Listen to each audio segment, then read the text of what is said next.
بالله من الشيطان الرجيم بسم الله الرحمن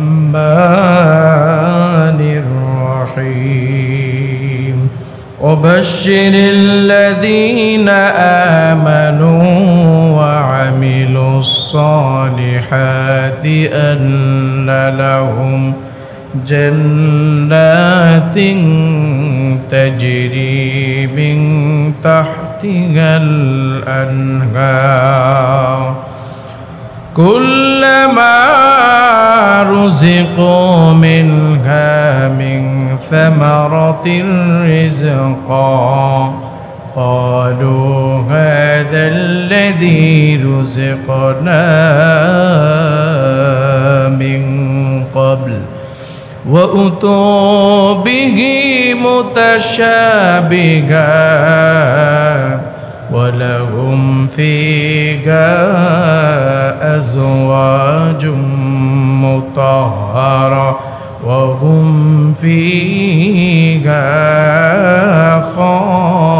خالدون وقال تعالى في شان حبيبه إن الله وملائكته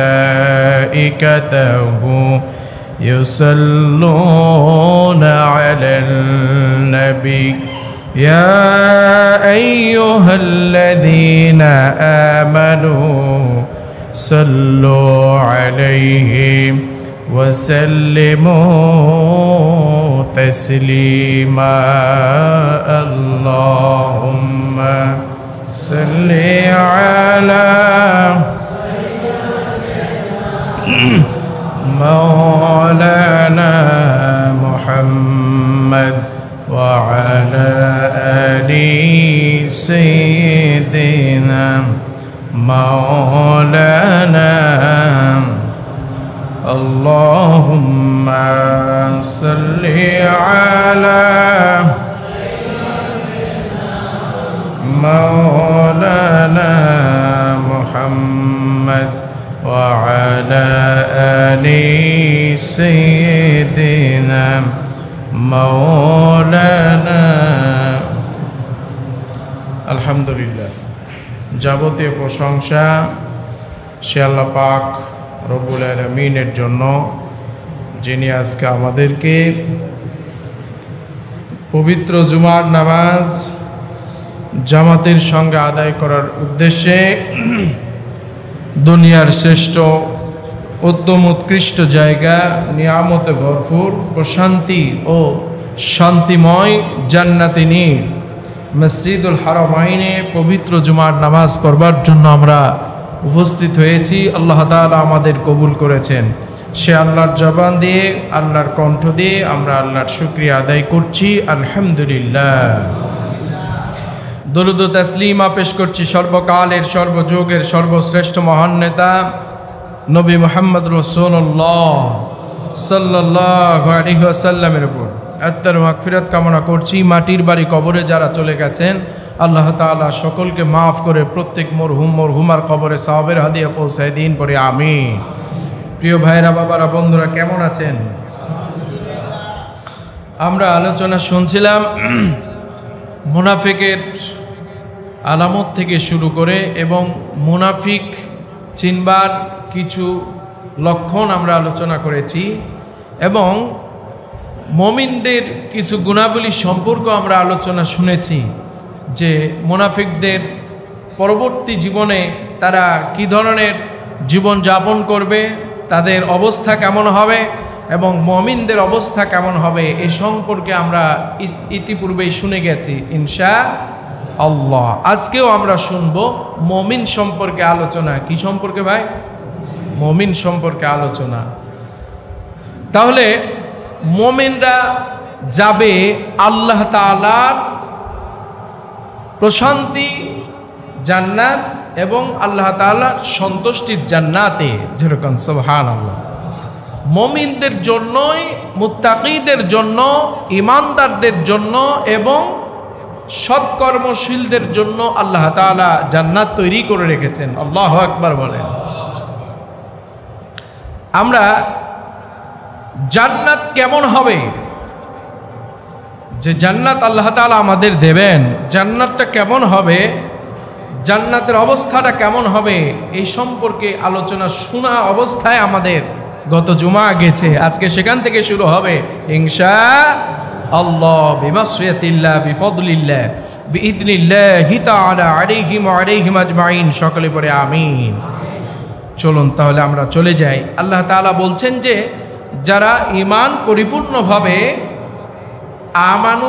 যারা পরিপূর্ণভাবে ঈমান আনবে আমি আল্লাহর উপরে, ওয়া আমিলুস সালিহাত, যারা সৎকর্ম করবে এবং সততার সহিত আল্লাহর সন্তুষ্টির জন্য দুনিয়ার জীবনকে সুম্মাস্তাকামু, মৃত্যুর আগ মুহূর্ত পর্যন্ত যারা কায়েম ও দায়েম করে রেখে যেতে পারবে, আমি আল্লাহ আন্না লাহুম জান্নাহ, আমি তাদের জন্য জান্নাতকে প্রস্তুত করে রেখেছি, তৈরি করে রেখেছি।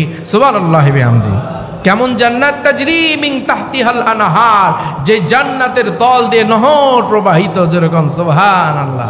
তাহলে মুমিন যারা হবে তারা সেই জান্নাত, এমন দৃষ্টিনন্দন জান্নাত পাবে যে জান্নাত দেখার সাথে সাথে চোখ, দিল, মুখ সব কিছু শীতল হয়ে যাবে।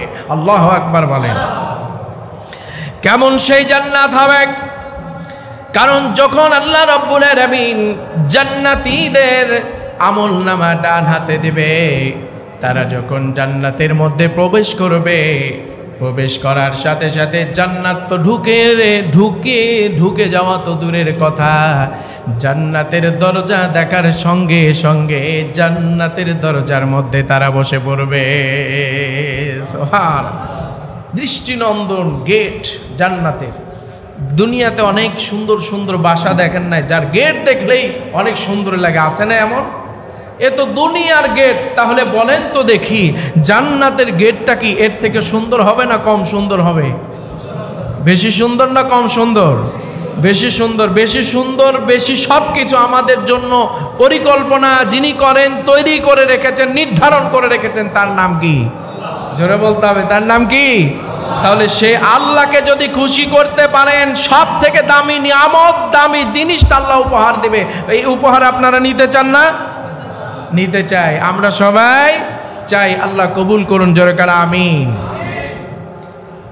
তাহলে বলছিলাম, দামি জিনিসটা, দামি উপহারটা যখন মানুষ পেয়ে যাবে, জান্নাতের সার্টিফিকেট নিয়ে যখন জান্নাতের মধ্যে চলে যাবে, আল্লাহ রাব্বুল আলামিনের রহমতের ফেরেশতারা তারা তাদের চক্ষু দিয়ে দেখবে জান্নাতীরা জান্নাতের দরজায় বসে পড়ছে।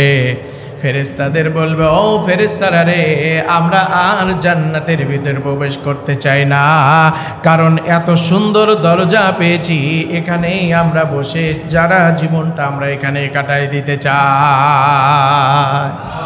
ফেরেশতারা বলবে, ও আল্লাহর গোলাম, জান্নাতের দরজা দেখে যখন তোমার হৃদয় শীতল হয়ে গেছে, তোমার কলিজা শীতল হয়ে গেছে, জান্নাতের দরজা যদি এত সুন্দর হয়, এত দৃষ্টিনন্দন হয়, এত চমৎকার হয়, আল্লাহর জান্নাতে ঢুকে দেখো, আল্লাহর জান্নাতটা তার থেকে অনেক সুন্দর। চলো চলো, কেবল তো দরজায় আসছো, ভিতরে চলো, ভিতরে চলো, ভিতর দেখবা না? আল্লাহু আকবার বলে। তখন বান্দারা বলবে, ও ফেরেশতারা, জান্নাতের গেটের থেকেও জান্নাতের ভিতরটা আরো বেশি সুন্দর হবে নাকি? আল্লাহর ফেরেশতারা বলবে, ও আল্লাহর গোলাম, আল্লাহ তাআলা এত সুন্দর করে জান্নাতটাকে উপস্থাপন করেছেন, তোমাদের জন্য তৈরি করে রেখেছেন, যে জান্নাত ঢুকার সাথে সাথে তোমার চোখ, তোমার অন্তর, তোমার কলিজা পর্যন্ত শীতল করে দেবে।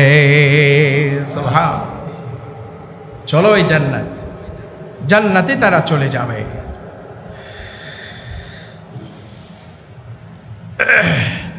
এবং দেখবে যে জান্নাতের নিচ দিয়ে নহর প্রবাহিত। এই জিনিসটা দেখে এত খুশি হবে। দেখেন না, বিশাল সাগর, পাহাড়, সাগর দিয়ে এক সাগর থেকে আরেক সাগরে যখন পানি মিশ্রিত হয়, আমরা দেখলাম বঙ্গোপসাগরে দুই সাগরের পানি এক জায়গায় মিশ্রিত হচ্ছে, ওই জায়গাটা মনে হচ্ছে একটা প্রাচীর হয়ে গেছে, চোখেই দেখে আসছে। তো পাহাড় থেকে যখন ঝর্ণার ন্যায় পানি যখন নির্গত হয়, পানি পড়ে, আর ওই জায়গা দিয়ে যদি ইয়া থাকে, আপনার সেতু থাকে অথবা ঝুলন্ত কোনো ব্রিজ থাকে, ওই জায়গায় গিয়ে দাঁড়িয়ে যখন আপনি দেখবেন চতুর সাইডে পাহাড় আর ঝর্ণা প্রবাহিত হচ্ছে, আর ওই জায়গায় তার উপর দিয়ে আপনার কি আছে, ব্রিজ আছে, ওখানে যখন দাঁড়াবেন ভালো লাগবে না লাগবে না? মনটা হৃদয়টা শীতল করে দেবে, ঠিক না ঠিক? গতকালকেই দেখছিলাম বাংলাদেশের একজন প্রখ্যাত কারি, প্রখ্যাত শিল্পী, ছোট শিল্পী, শিশু শিল্পী, এখন তো আর শিশু নেই, জুবাইর আহমদ তাশরিফ, এবং বাংলাদেশের প্রখ্যাত একজন হাফেজ আবু রায়হান, আন্তর্জাতিক পদক যিনি পেয়েছেন, ওদের ওস্তাদ মোল্লা ভাই সহ তারা যখন একটা টিম নিয়ে নেপালে গিয়েছে, নেপালের বড় বড় পাহাড়ের নিচে দেখতেছে এক জায়গায় ঝর্ণা প্রবাহিত হচ্ছে, আর ওখান দিয়ে ঝুলন্ত একটা সেতু তৈরি করা হয়েছে। সেই সেতু দিয়ে কিন্তু সে একটা ইসলামী সঙ্গীত সেখানে শুটিং করে অলরেডি ইউটিউবে আপলোড দিয়েছে। আমি দেখলাম, চমৎকার লাগছে, এত সুন্দর। আল্লাহ বললেন, আন্নালাহুম জান্নাতিন তাজরি মিন তাহতিহাল আনহার, দুনিয়ার ঝর্ণাগুলি, দুনিয়ার দর্শনগুলি যদি এত সুন্দর হয়, এর থেকে 100 ভাগ সুন্দর নিয়ামতে ভরপুর আমি জান্নাত তোমাদের জন্য তৈরি করে রেখেছি। জোরে কোন আল্লাহু আকবার। ওই জান্নাতে আমরা যেতে চাই। কোথায় যেতে চাই? কোন জান্নাতে? নিয়ামতে ভরপুর যে জান্নাত, 1 ভাগ নিয়ামত দিয়ে যদি এত সুন্দর দৃষ্টিনন্দন দুনিয়া আল্লাহ তাআলা তৈরি করতে পারেন, 90 ভাগ 99 ভাগ নিয়ামত আল্লাহ ওই জান্নাতকে ওই নিয়ামত দিয়ে সাজিয়েছেন। জোরে কোন সুবহানাল্লাহ। ওই জান্নাতকে কি সহজে ছেড়ে দেওয়া যাবে ভাই? কি বলেন, ছেড়ে দেওয়া যাবে? তাহলে ওই জান্নাতে যেতে হলে যেমন তেমন আমল করলেই চলবে নাকি ভাই? কেমন আমল করতে হবে? জান্নাতে যাবার মতো আমল। কেমন আমল করতে হবে? জান্নাতে যাবার জন্য আমল করতে হবে। পরীক্ষায় পাশ করবার জন্য যে এরকম পড়াশোনা করেন, পরীক্ষায় পাশ করে A+ গোল্ডেন পাবার জন্য রাত এবং দিন ছাত্র ছাত্রীরা যে এরকম পরিশ্রম করে, এর থেকে 1000 গুণ পরিশ্রম বাড়াইয়া জান্নাত পাবার জন্য মুমিনদের পরিশ্রম করতে হবে। পারা যাবে? পারা যাবে তো? যদি পারি অবশ্যই জান্নাত আমাদের সন্নিকটে। ফেরেশতা এসে আমাদেরকে জান্নাতের ঘ্রাণ শোনাবে, আর জান্নাতের নিয়ামত দেখাইতে দেখাইতে দুনিয়া থেকে বিদায় নিব। সুবহানাল্লাহ কর। ওই রকম মুমিন হিসাব আল্লাহ তাআলা আমাদের কবুল করুন। জোরে কেন আমিন। এ হলো জান্নাতের নমুনা।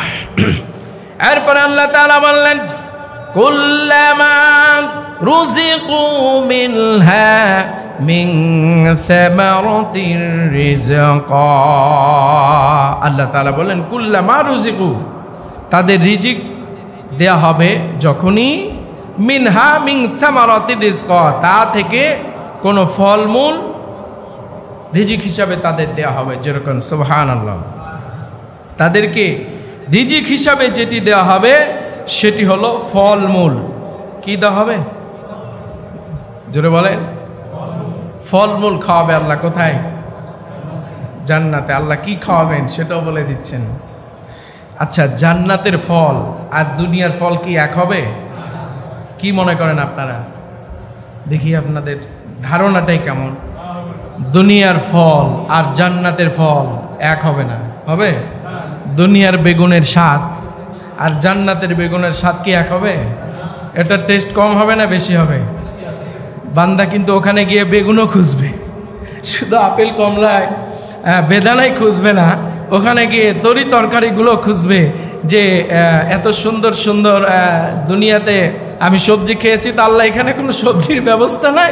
আল্লাহ বলবেন নাই মানে কে বলছে? দুনিয়ায় গিয়ে তোমরা বিভিন্ন জনার বাগান থেকে তরি তরকারি কিনে খাইছো, তোমার এঁঠল মাটির সবজি একরকম স্বাদ, আর নদীর বালু মাটির সবজির একরকম স্বাদ, দুই রকম স্বাদ। পুকুরের পুষ্কানির মাছের একরকম স্বাদ, নদীর মাছের আর এক রকম স্বাদ দিয়েছেন কে? জোরে বলেন। কেন দুইটার মধ্যে স্বাদের মধ্যে পার্থক্য কেন জানেন? ওখানে দুনিয়ার গু গোবর এই সেই হ্যান ত্যান মিশাইয়া ওটাকে দূষিত করে ফেলা হয়, আর নদীর যে পানি আল্লাহ তাআলা প্রবাহমান রেখেছেন ওই পানিতে কোনো এই ধরনের কিছু দেওয়ার কোনো সুযোগ নাই। এই জন্য ওটা আল্লাহ প্রদত্ত জিনিস, এজন্য ওই জিনিসের স্বাদও বেশি। কি বেশি? আল্লাহ তাআলা বললেন যখন তোমরা জান্নাতে যাবে, জান্নাতে যাওয়ার পর তোমাদের রিজিক হিসাবে দেওয়া হবে ফলমূল। যেরকম সুবহানাল্লাহ। তাহলে আমরা ফলমূল খাবো। এখন ফলমূল খাইতে গিয়া দুনিয়াতে যে আমরা বিভিন্ন পশু পাখির গোস্ত খেয়েছি, খাই নাই ভাই? গরুর গোস্ত, মহিষের গোস্ত, উটের গোস্ত, ভেড়ার গোস্ত, ছাগলের গোস্ত, আছে না নাই? এগুলোর এক একটা পশুর এক গোস্তের এক এক রকম স্বাদ আছে না? এক একটা পাখির এক এক রকম স্বাদ। মুরগি দেখেন কত রকম মুরগি তৈরি হয়েছে, দেশি মুরগি, ব্রয়লার মুরগি, প্যারিস, তারপরে আরও আছে পাকিস্তানি, আর কদিন পর দেখবেন জাপানি, আমেরিকান, এরকমও মুরগি তৈরি হবে।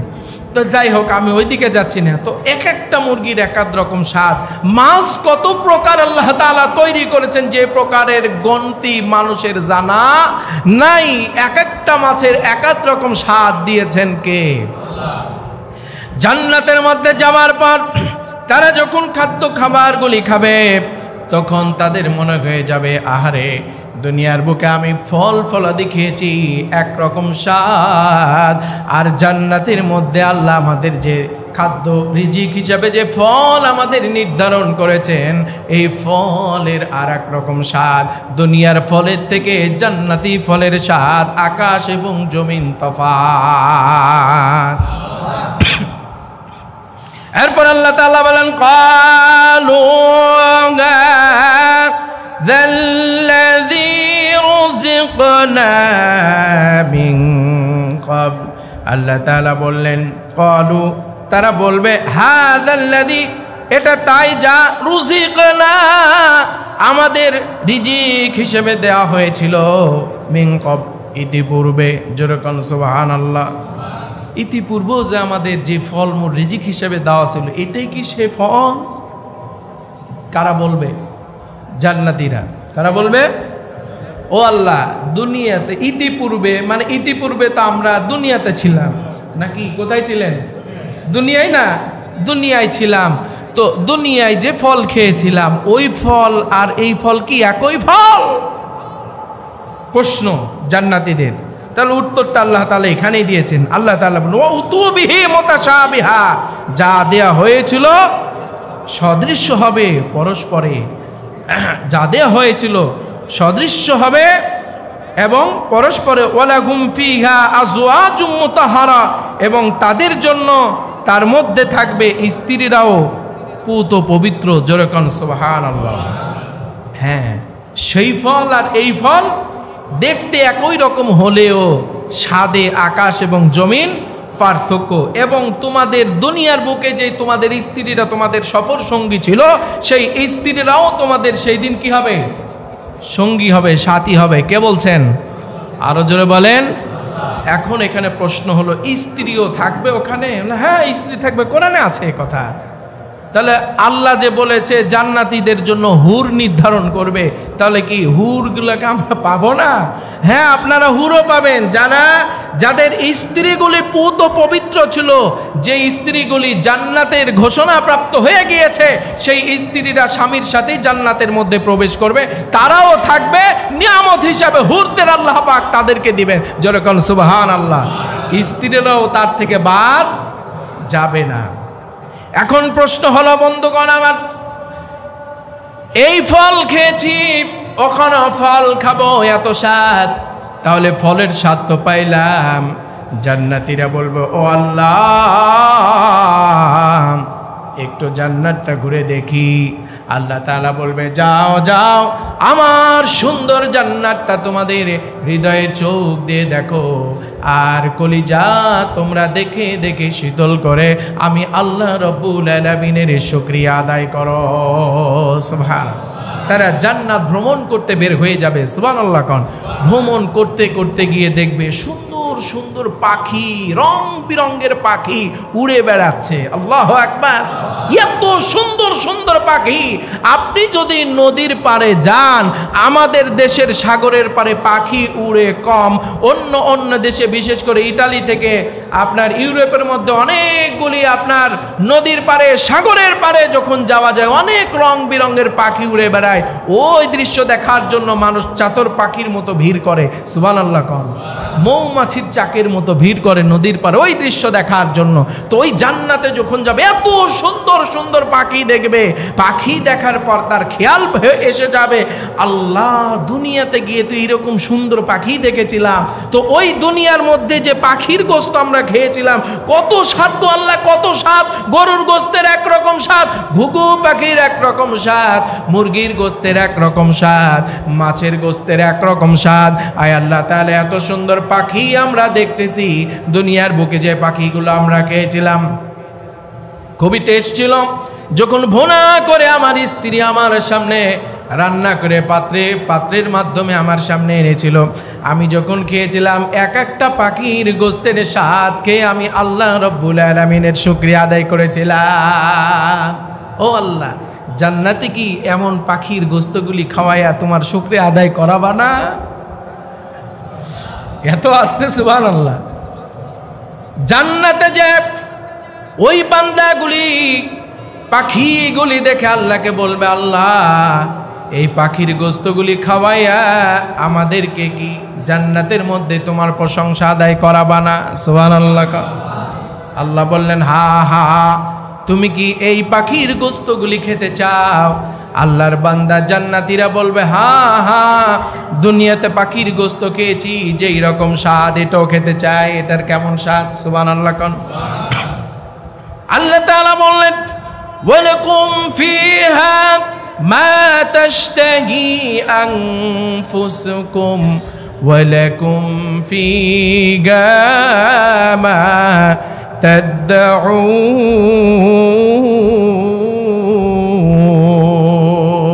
তাদউন। আল্লাহু আকবার। আল্লাহ তাআলা বললেন, তারা যখন এই পরিকল্পনাগুলি করবে, জান্নাতের পাখির গোস্তগুলি রান্না হয়ে তৈরি হয়ে তাদের সামনে উপস্থিত হয়ে যাবে। সুবহান। চিন্তা করেছে, পরিকল্পনা করেছে, সঙ্গে সঙ্গে ওই জান্নাতে রং বিরঙের সুন্দর পাখির গোস্তগুলি রান্না হয়ে তৈরি হয়ে ভুনা হয়ে তার সামনে উপস্থিত হয়ে যাবে। আল্লাহু আকবার বলেন। এই জান্নাতের পাখির গোস্ত খাবে, আর পাখির গোস্ত খাওয়ার সঙ্গে সঙ্গে তারা আল্লাহর শুকরিয়া আদায় করবে। তারা বলবে, আল্লাহ তাআলা দুনিয়াতে এত সুন্দর সুন্দর পাখির গোস্ত আমরা খেয়েছি, আর জান্নাতের পাখির গোস্ত আমরা খাইলাম, স্বাদের দিক থেকে আকাশ এবং জমিন তফাৎ। চিৎকার মেরে বলুন আল্লাহু আকবার। তাহলে আমরা জান্নাতের মধ্যে পাখির গোস্ত খেতে চাই। কি খেতে চাই? কি খাবেন না আপনারা? খাবেন তো, জান্নাতে তো যাওয়া লাগবে নাকি? না গেলে কি পাখির গোস্ত খাইতে পাবেন? হ্যাঁ, বিয়ের বাড়ির দাওয়াত না পেলে তো বিয়ের বাড়ির খাওয়ানো যায় না, যায় নাকি? অনেকে আছে সুবিধাবাদ জিন্দাবাদ, দাওয়াত দিল তো না দিল তো কি হলো, আমার তো হক আছে এলাকার মানুষ হিসাবে, চলে যায়, আছে না নাই? তো জান্নাতেও এরকম করবেন না, আল্লাহ দেখ বা না দেখ, ওর আমার ভাইকে জান্নাত দিয়েছে, আমরা দেয় না, আমি জোর করে গিয়ে জান্নাতে যাবো এবং জান্নাতে পাখির গোস্ত খাবো। বিষয়টা এমন হবে নাকি? এখানে উল্টা পাল্টা করার সুযোগ আছে, জান্নাতে কোনো সুযোগ নাই। যাই হোক, আল্লাহ তাআলা আমাদের কবুল করুন, জোর করে আমিন। এরপর আল্লাহ তাআলা বলেন, ওয়াহুম ফিহা খালিদুন, এবং তারা তার মধ্যেই চিরস্থায়ী থাকবে। যেরকম সুবহানাল্লাহ, চিরস্থায়ী, অনন্তকাল সেখানে থাকবে এবং তাদের কোনো ক্ষুধা লাগবে না। কি লাগবে না? এই কথা পরে আছে ইনশাল্লাহ, এরপরে থেকে আছে। আজকে যেহেতু সময় নেই, আলোচনার সামনে এগিয়ে নিয়ে যেতে চাই না, তবে বলি জান্নাত যেহেতু আমাদের টার্গেট, কাদের টার্গেট? মুসলমানদের টার্গেট নাকি? আর মুসলমানরাই যাবে জান্নাত, অন্য কোনো ধর্মের মানুষ জান্নাতে যাবে না। কথা কোরআনের কথা, আল্লাহ কার? তাহলে আমরা যারা মুসলমান বলে দাবি করি, আমরা যাব জান্নাতে, ঠিক না ভাই? ঠিক। তাহলে জান্নাতের একটা স্লোগান হোক তো দেখি, লিল্লাহু তাকবীর, মাশাআল্লাহ। এরকম স্লোগান মসজিদে হবে, ময়দানে হবে, যেখানে যাব আল্লাহু আকবারের ধ্বনি হবে। পারবেন তো ইনশাআল্লাহ? বর্তমান স্বাধীন বাংলাদেশ কোরআনের সঠিক চর্চা করে, কোরআনের সঠিক আমল করে, রাসূলুল্লাহর সঠিক আমলের পাবন্দী হয়ে, খাঁটি উম্মত হয়ে আমাদেরকে জান্নাত ক্রয় করতে হবে। ওই তালিকায় আল্লাহ তাআলা আমাদের সকলকেই কবুল করুন। জোরে কোন আমিন। আর জোরে বলেন আমিন। ভেদাভেদ রাখা যাবে না। ভেদাভেদ রাখবেন? ভেদাভেদ রাখলে জান্নাত পাবেন না। হিংসা থাকলে জান্নাত পাবেন না। গোমরা থাকলে জান্নাত পাবেন না। ইমানদার বলে দাবি করেন অথচ উল্টাপাল্টা চিন্তা করেন, এরকম লোক আছে না নাই? জান্নাত পাওয়া সম্ভব না। সব কিছু চিন্তা ভাবনা করা সম্ভব, জান্নাত পাওয়া সম্ভব না। সুতরাং আমরা যেহেতু জান্নাত প্রত্যাশী, আমাদের খুলুসিয়াত থাকতে হবে আমলের মধ্যে, আমাদের পরিকল্পনার মধ্যে খুলুসিয়াত থাকতে হবে, আমাদের চিন্তা সব জায়গায় আমাদের খুলুসিয়াত থাকতে হবে। স্ত্রীর জায়গায় স্ত্রীর হক প্রদান করবেন, মায়ের জায়গায় মায়ের হক প্রদান করবেন, বাবার জায়গায় বাবার হক প্রদান করবেন, সন্তানের জায়গায় সন্তানের হক প্রদান করবেন, চাচার জায়গায় চাচার হক প্রদান করবেন, চাচির জায়গায় চাচির হক প্রদান করবেন। এইভাবে সমাজের প্রত্যেকটা সেকশনে যার যে হক, হক অনুযায়ী প্রত্যেকটা হককে আপনাকে আমাকে যদি ইমানদার মুমিন মুসলমান বলে দাবি করি, মুত্তাকির তালিকায় নাম লিপিবদ্ধ করাইতে চাই, অবশ্যই অবশ্যই হক থেকে কাউকে বঞ্চিত করা যাবে না। যার যে হক সে হক প্রদান করাই লাগবে, করাই লাগবে, করাই লাগবে যদি জান্নাত পেতে চান। আর যদি জান্নাত পেতে না চান, হক নষ্ট করলে কোনো সমস্যা নেই। আপনার জন্য জাহান্নাম তৈরি করে রেখেছেন কে? যেহেতু আমরা জান্নাত প্রত্যাশী, জান্নাতের তালিকায় থাকতে হবে, জান্নাতি রাস্তায় থাকতে হবে, জান্নাতি কাতারে থাকতে হবে। পারবো তো ইনশাআল্লাহ? আল্লাহ তাআলা আমাদের কবুল করুন। জোরে কন আরো জোরে বলেন। একটা আমলের কথা বলে দিই, সেটা হলো যেহেতু জান্নাত পেতেই চায়, আজ থেকে জীবনে নিয়ত করেন, ইতিপূর্বে যত হায়াত পাইছি, যত মিথ্যা কথা বলেছি, যত পাপ করেছি, আজ থেকে করব না, অন্তত মিথ্যা কথা বলবো না। কি করব না ভাই? মিথ্যা কথা। একটা মিথ্যা বলবেন, 10টা মিথ্যাই আপনাকে সহযোগিতা করবে। তাহলে মিথ্যার দরকারই নাই। আছে আছে মিথ্যা বলবেন? যদি 1000 টাকার প্রলোভন থাকে, 1,00,000 টাকার প্রলোভন থাকে, মিথ্যা বলবেন? আমরা জাহান্নাম চাই না, জান্নাত চাই। এই জন্য মিথ্যাকে বর্জন করতে হবে। পারবেন তো ইনশাল্লাহ? আমি সহ আমরা সকলে শপথ করতে পারবো না, আজ থেকে আর কোনোদিন আমরা মিথ্যা বলবো না ইনশাআল্লাহ। আল্লাহ কবুল করুন। যেরকম আমিন। ওয়া আখিরি দাওয়ানা আনিল হামদুলিল্লাহি রাব্বিল আলামিন। যারা সুন্নত পড়েন নাই, মেহেরবানি করে সুন্নত নামাজ আদায় করে নিন ইনশাআল্লাহ।